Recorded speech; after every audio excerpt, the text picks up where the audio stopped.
have Bala Rangaraju from Center for Civil Society. The Center for Civil Society is an independent, non-profit research and educational organization devoted to improving the quality of life for all citizens of India by reviving and reinvigorating civil society. First is, how does regulation affect affordable private schools? I think they affect a lot, especially with the new RT bill. There's going to be even more trouble, probably. We do not know. Somebody was saying, I think Nitin was saying, God is in the details, but I think it's the devil that's in the details. We are yet to see the devil. We've just seen the bill.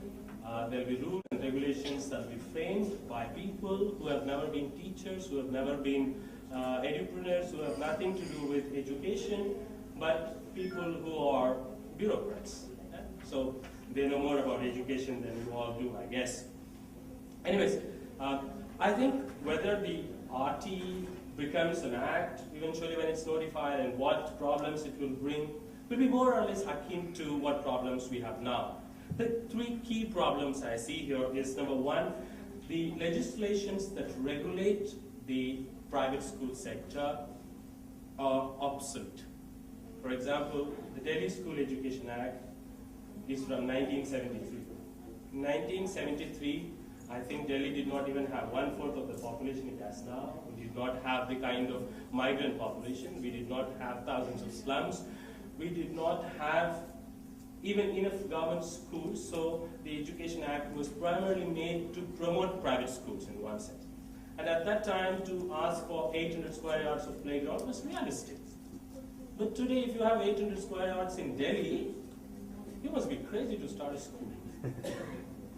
But that's what the regulation talks about. Plus, the regulation is not well structured. I was talking to the Director of Education the other day. We have this nursery admission problem. He said, Bala, the problem is I don't have any statutory powers. What can I do? But the court thinks I have the powers. So it keeps sending me directives. I keep telling the court, no, there is no power. But it says you have the power. But who is to tell my boss that I have the power? Because my boss will kick me out if I go trouble these guys who are paying maybe big money for the campaigns. That's one. And two is the government's refusal to recognize that, like in any other sector, in the education sector also, you have a range of players. You have small players, you have big players, you have high value players, you have low value players. To paint them all with one brush and say this set of rules will govern you is ridiculous. How can you ask a school which is charging 10,000 rupees per month to pay the same salary to the teachers as a school which is charging just 250 rupees a month? It's not possible. How can you do it? And this refusal to recognize the simple fact has meant that somehow governments take this holy position.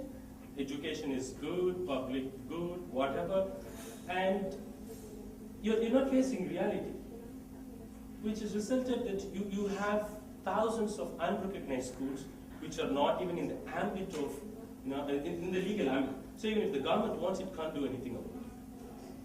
So now when you talk about affordable private schools, now you have two categories. Recognized schools, unrecognized schools.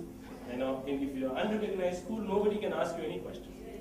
So even if you want to do something, if the government wants to set some minimum standards, it's not possible. And by not recognizing it as an industry, it has deprived thousands of schools from access to organized finance, access to organized knowledge inputs. Nobody wants to. I was a school administrator once, and when we wanted a loan, he said, "You laugh, you take a personal loan." Why? Because my bank says schools are on blacklist. I thought blacklist was for criminals. And third is, any regulation that you see from the government is input-based, not output-based. You should have this big a classroom, this big a toilet, this big a window, and it doesn't talk about what you get as output. And there is a very strong discrimination between what a government school should have and what a private school should have. So a government school which runs from a tent will be recognized. An affordable private school which is not big but it still has a puck-up building will still be unrecognized. I think these three are the key ways in which in India at least affordable private schools are affected by the regulatory framework.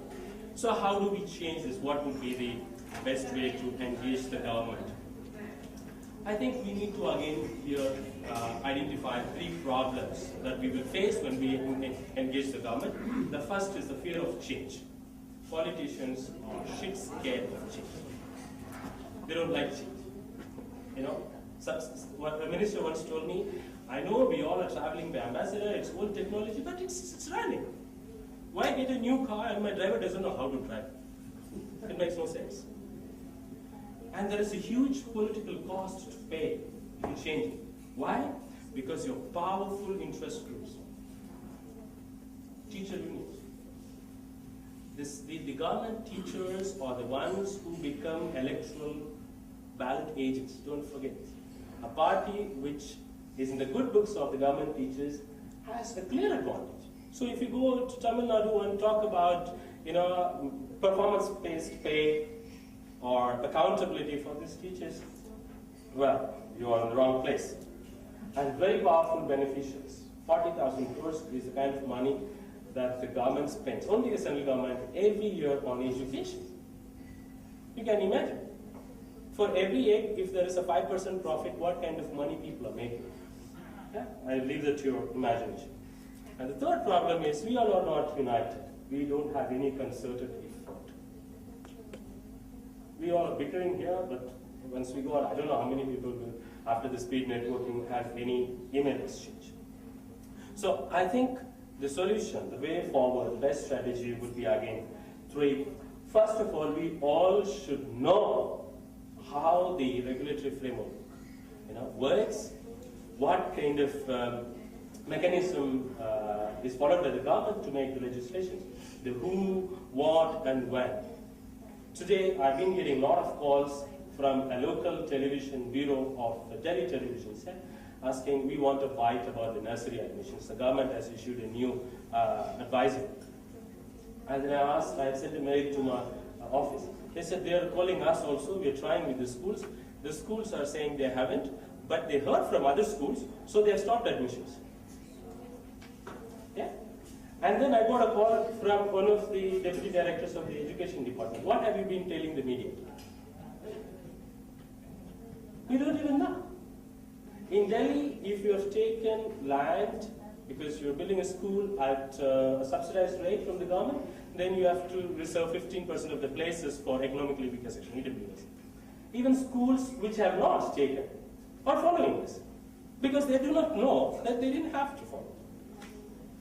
So we should have the basic knowledge and then engage continuously with the government. We should know the right people, the right places, and then engage continuously as a partner rather than as a confrontationist. It's not possible.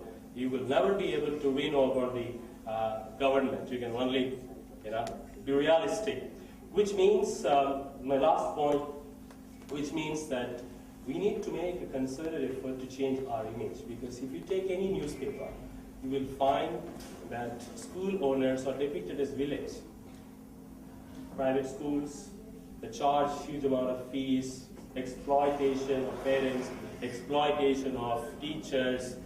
How come a non-profit principal is driving a Mercedes? All of that. I think that needs to be a good PR machinery set into motion, very practically speaking. And we'll have to become more fair, transparent, and appear also the same. I think if we do all of that, we will have better engagement with the government, and someday, hopefully, we will not have the threats over there. Thanks.